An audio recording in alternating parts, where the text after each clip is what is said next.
Vamos lá, meus queridos, vamos dar continuidade aos nossos estudos, né? Ainda falando sobre os brasileiros continuam migrando. Então, vejam aqui, nós temos a imagem da Avenida Lucas Nogueira Garcês, em São Bernardo do Campo, no estado de São Paulo. Essa imagem foi registrada em 1973.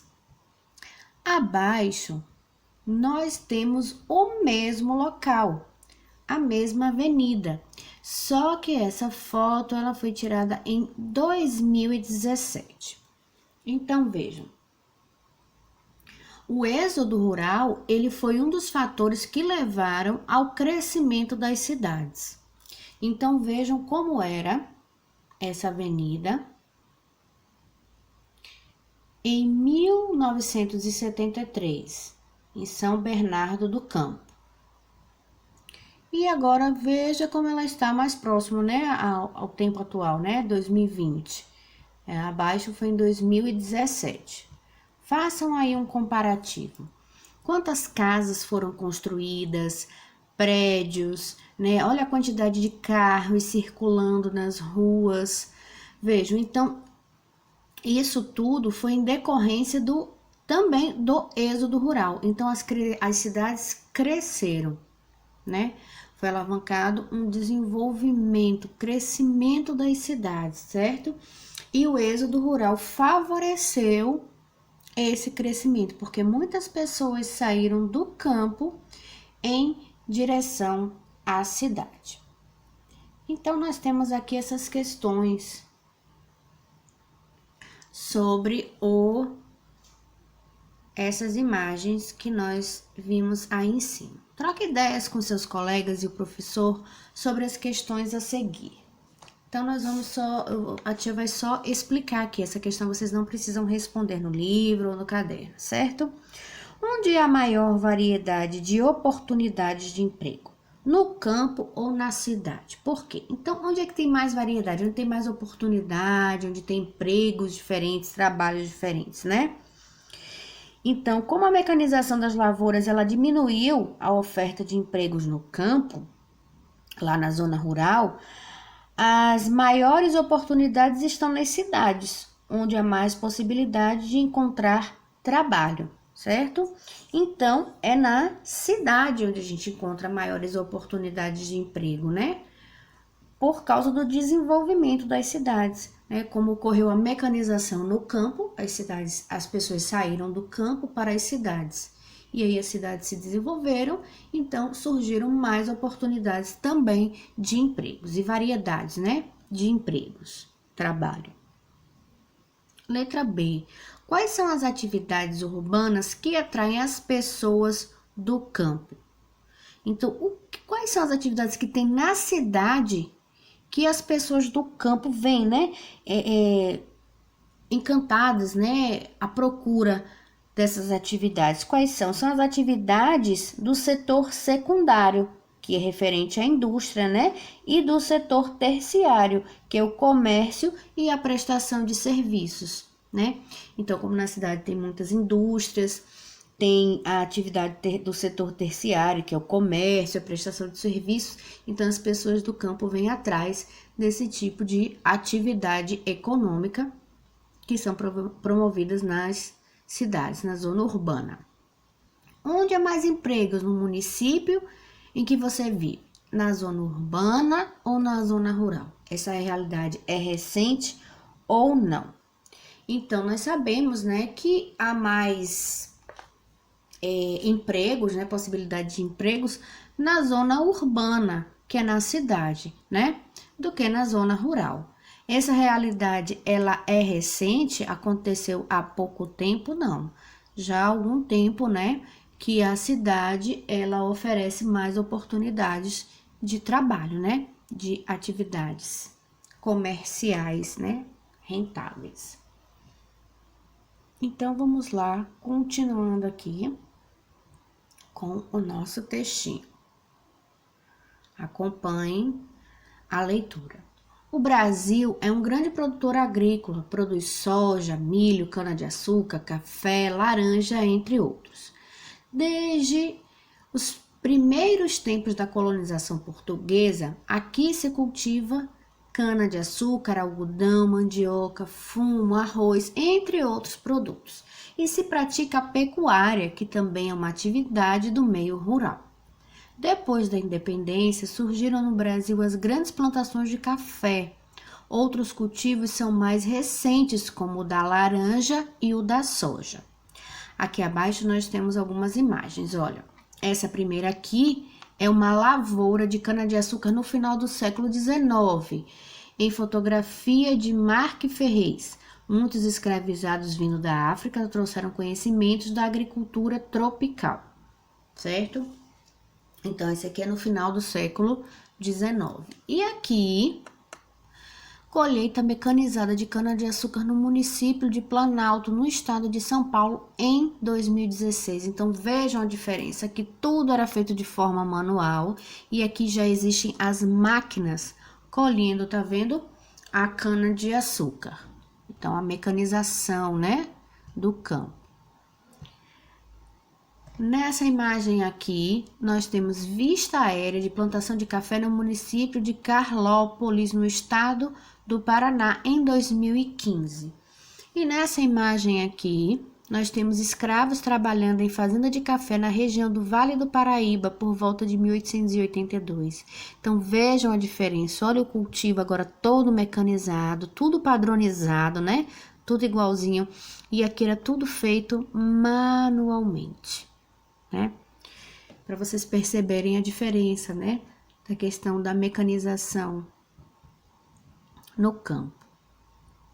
As atividades agrícolas e pecuárias são muito importantes porque produzem alimentos para a população das cidades e do próprio campo. Então, nós temos os produtos, né, arroz, feijão, carne, mandioca, milho, frutas, verduras, entre outros. Fornecem matéria-prima para a indústria, que nós temos a soja, o algodão, milho, café, cana-de-açúcar, cacau, entre outros. Então, a matéria-prima, material usado na fabricação de um produto. Nessa imagem aqui, deixa eu aumentar um pouquinho mais. Opa, de novo? Eu toda hora esbarro nessa câmera. Trabalhador rural participa da colheita de laranja na cidade de Santa Cruz do Rio Pardo, no estado de São Paulo. A foto foi tirada em 2015. Vejam aqui, ó, os trabalhadores estão fazendo a colheita, tá vendo? Da laranja de forma manual, ó. Eles vão subindo, né, e vão colhendo a laranja. Em 2015. Aqui nós temos colheita mecanizada de soja em Boa Vista das Missões, no estado do Rio Grande do Sul. Essa foto foi tirada em 2017. Então, ainda hoje há a colheita feita manualmente, né? Mas a maioria é feita por máquinas, ok? Na página 99, vocês irão responderão essas duas questões no caderno, tá bom? Essas questões que estão aqui abaixo, ó. Vocês vão responder no caderno, tem explicadinho lá na agenda. O Brasil é um grande produtor e exportador de produtos do campo. Discuta com seus colegas e liste alguns produtos que o Brasil exporta. Nessa questão, a gente já estudou. Se vocês voltarem um pouquinho, né, os assuntos, vocês vão encontrar os produtos que são exportados pelo Brasil. Que produtos o campo pode produzir para a nossa alimentação? Aí acima, se vocês voltarem um pouquinho, vocês irão encontrar a resposta, ok? Na próxima página, página 100, no final desse vídeo eu vai explicar o que vocês irão fazer nessa página 100. Não é uma atividade comum em que vocês vão responder e a gente vai corrigir na próxima aula, não, tá bom? Isso aqui vai ser uma atividade complementar e no final do vídeo eu vou explicar. Mas tem já lá na plataforma explicando como é que vocês vão fazer essa atividade, ok? Então, vamos lá. Depois a tia volta aqui para a página 100.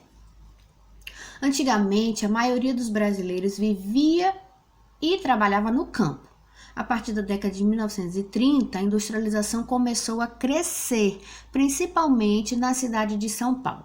Muitos migrantes, sobretudo paulistas do interior, nordestinos e mineiros, chegavam à cidade para trabalhar nas fábricas, no comércio e em outros serviços. Então, vejam, lá na década de 1930, começou-se a aumentar a questão das atividades industriais, das indústrias, né? E de onde vinham essas pessoas para trabalhar? Do interior de São Paulo, vinham os nordestinos e os mineiros. Outras cidades também receberam pessoas do campo. Parte dos imigrantes que vieram ao Brasil para trabalhar no campo também buscaram emprego na cidade. Então, aqueles imigrantes, os italianos, os portugueses, né? Os espanhóis que já estavam aqui no Brasil e que trabalhavam lá no campo, eles também começaram a migrar para a cidade, tá? Em busca de melhores condições de vida, né? De empregos melhores. Aos poucos, o Brasil rural deu lugar ao Brasil urbano, e isso continua acontecendo. Na década de 1960, a população urbana se tornou maior do que a rural. Então, quer dizer o quê? Que a maior parte da população se encontra até hoje na cidade, na zona urbana, certo? Então, nós temos aqui essa imagem, ó, que são de imigrantes italianas. Imigrantes italianas trabalham em fábrica de chapéus em São Paulo, no estado de São Paulo. Foto de aproximadamente 1930. Então, vejam, tá vendo aquelas italianas, né, que trabalhavam lá no campo, agora elas migraram para a cidade, para a zona urbana e trabalhavam nessa fábrica de chapéus, certo? Essas questões 1 e 2 vocês irão responder no caderno. Tia, a segunda questão tem um balãozinho, mas tem condições de responder no caderno também, tá bom? Tem lá na agenda também explicando. Então, primeira questão, há indústrias na cidade onde você vive? Quais são elas? Tem sim. Vamos lá pesquisar, que aí vocês vão encontrar quais são as indústrias que tem aqui na nossa cidade, certo? Troque ideias com seus colegas e responda. Que diferenças e semelhanças você acha que existe entre a vida de uma criança do campo e a de uma criança da cidade? Então, o que vocês irão responder? Vocês vão encontrar o que tem de igual ou parecido na vida das crianças que vivem no campo e na cidade, tá? Então, vocês vão ver o que há de diferente. O que acontece de diferente na vida da criança que vive no campo e da criança que vive na cidade, e o que tem de semelhante, tá bom? É isso que vocês irão responder.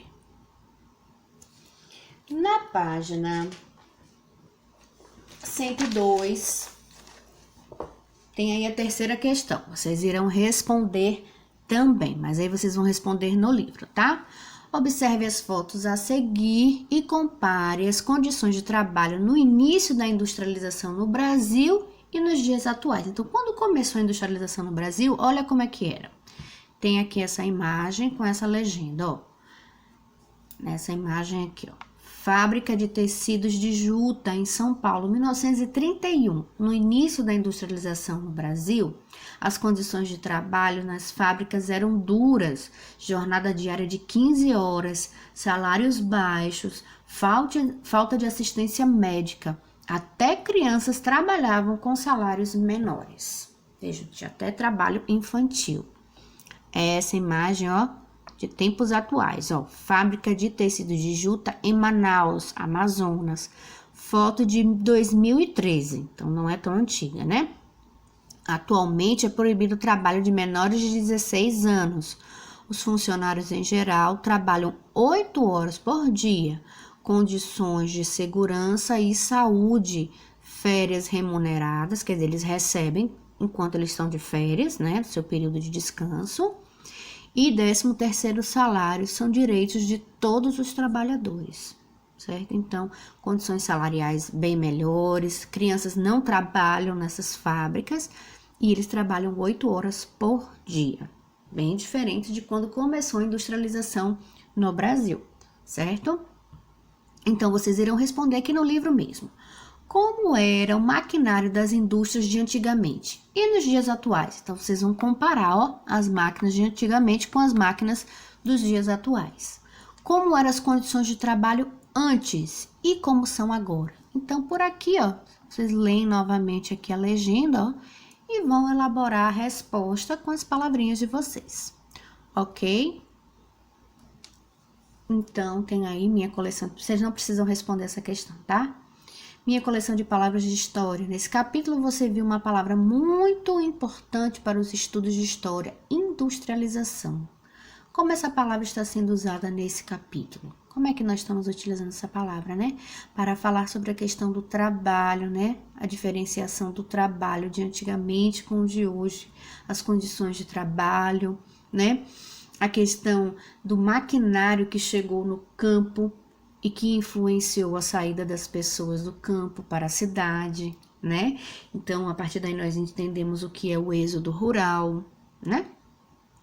Para refletir mais sobre o uso dessa palavra nos seus estudos de história. Então, aqui pede para formar frases, tá? Mas aí vocês podem fazer mentalmente, né? Com a palavra industrialização. O que tem a ver, né, com a migração, como eu falei agora, a saída, né, do campo para a cidade, sobre a cidade, que com a industrialização houve um desenvolvimento da cidade, a história, porque a gente fala dessa questão, né, do desenvolvimento das cidades e do Brasil. O desenvolvimento do nosso país, né, veio através da industrialização. Assim também aprendo. Essa atividade tem na agenda e vocês irão responder no caderno, tá bom?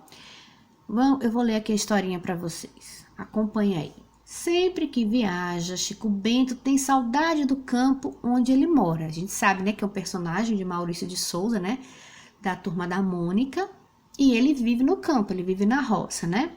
Chico Bento a saudade mata a gente. Enterra a vorta, fio, e vê se comporta. Tá, até depois de amanhã. Do jeito que você se despede, parece que vai passar um mês na cidade. São só 2 dias. Aí aqui nesse quadrinho aqui, ó. Pois dessa vez vai ser diferente.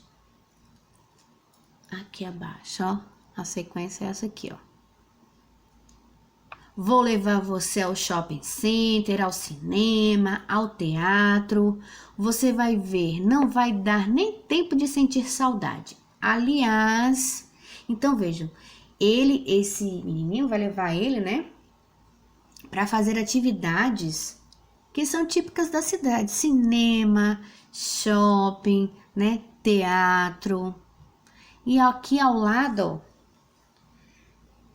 eles continuam conversando dentro do carro. Ó. Não consigo entender como você tem tanta saudade de um lugar que não tem nada. Ele diz que na roça, lá no campo, não tem nada para fazer. Entendeu? Também não entendo, primo. Eu só sinto. Será que não tem nada para fazer aqui no campo? Olha aqui as crianças brincando, olha, pescando, brincando de correr, alimentando os animais, brincando com os porcos, né? Pode tomar banho de rio, né? Tirar leite de vaca, subir em árvore, comer fruta direto lá da árvore. Será que não tem nada para fazer no campo? São atividades diferentes, brincadeiras diferentes, né? Maneiras diferentes de se distrair, né? De ser feliz. Mas será que no campo não tem nada para fazer? Então, tem as vantagens e as desvantagens de viver no campo. Tem as vantagens e as desvantagens de viver na cidade. Na cidade, a gente tem assistência médica mais fácil, né? A questão do comércio é mais acessível para a gente. Já para o campo é mais difícil. Mas a vida no campo é uma vida mais saudável, mais tranquila. Então, vejam, há os benefícios, né? E as desvantagens de viver no campo ou na cidade, em qualquer lugar, né? Então, vocês irão responder no caderno, ó. Leia a história. Você concorda que o primo Zeca diz no último quadrinho? Por quê? Quando ele diz, né? Não entende por que ele sente tanta saudade do campo, né? Discuta com os seus colegas. Então, vocês vão responder aí. Ao invés de discutir, vocês vão responder com as palavrinhas de vocês. Se vocês concordam, por quê, né? Na segunda questão, escreva quais são as vantagens de morar na cidade e de morar no campo. Então, o que tem de bom morar na cidade? Quais são as vantagens de morar na cidade? Quais são as vantagens de morar no campo? Certo? Então, isso vocês irão responder no caderno. Agora, vamos voltar um pouquinho lá para a página 100. A página 100, ela é uma atividade complementar, né? Então, quem participou do encontro online, a tia deu uma explicadinha sobre as atividades complementares. Vocês vão ter um prazo para entregar essas atividades, certo?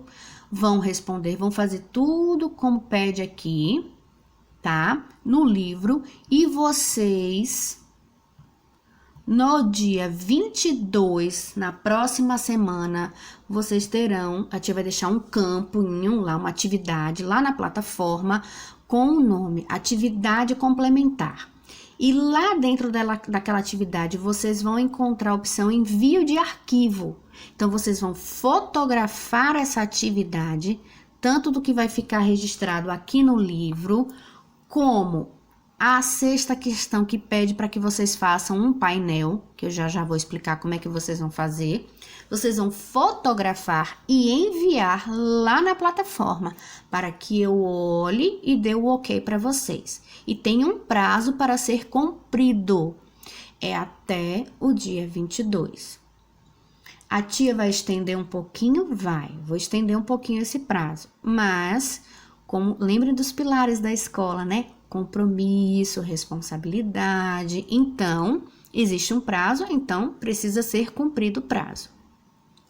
Quem não entregar no mesmo dia, a tia ainda vai deixar alguns diazinhos em aberta essa atividade, não vai ser avaliado da mesma maneira, né? Vai ter um ok mais legal, aquele que entregar na data certinha. Aquele que não entregou na data certinha não vai ter o ok 100%, tá bom? Vai depender de quando entregou a atividade, certo? Então, aqui é uma pesquisa. Veja, pesquise, forme um grupo, nesse caso vocês irão fazer sozinhos, certo? E procurem descobrir as respostas para as questões a seguir. Quais são os produtos agrícolas cultivados no município onde você mora? Então, é uma pesquisa mesmo. Vocês vão procurar saber quais são os produtos que são cultivados aqui. Quais desses produtos são vendidos na cidade? Os agricultores do município utilizam máquinas? Quais? Há outras atividades econômicas na zona rural, no município onde você mora, onde vocês moram? Quais são as atividades econômicas? Quais são os principais serviços que a cidade oferece à população rural do município? Nós já estudamos, né? Quais são os serviços prestados, né? Que a cidade presta para o campo, né? Na sexta questão, faça um painel sobre a vida rural do seu município, ilustrando com fotos, recortes de jornal e desenhos, o que vocês tiverem disponível, tá? Coloque legendas nas ilustrações. Então, vejam aqui, tem uma ilustração e aqui tem uma legenda, né? Centro do povoado de Bananal, no município de Viçosa, Alagoas, em 2015. Então, veja, tudo que vocês forem registrar de imagem, vocês vão ter que colocar uma legenda. De onde foi tirada aquela foto? Então, se vocês estiverem fazendo um desenho, aquele desenho está representando o quê? Então, sempre tem que ter uma legenda. Como é que vai ser esse painel? Quem tiver em casa uma cartolina, pode fazer na cartolina. Quem não tiver cartolina, tem folha de ofício, aquele papelzinho branco, pode colar 4, 5, 6 folhas, do tamanho que vocês quiserem, que vocês precisarem.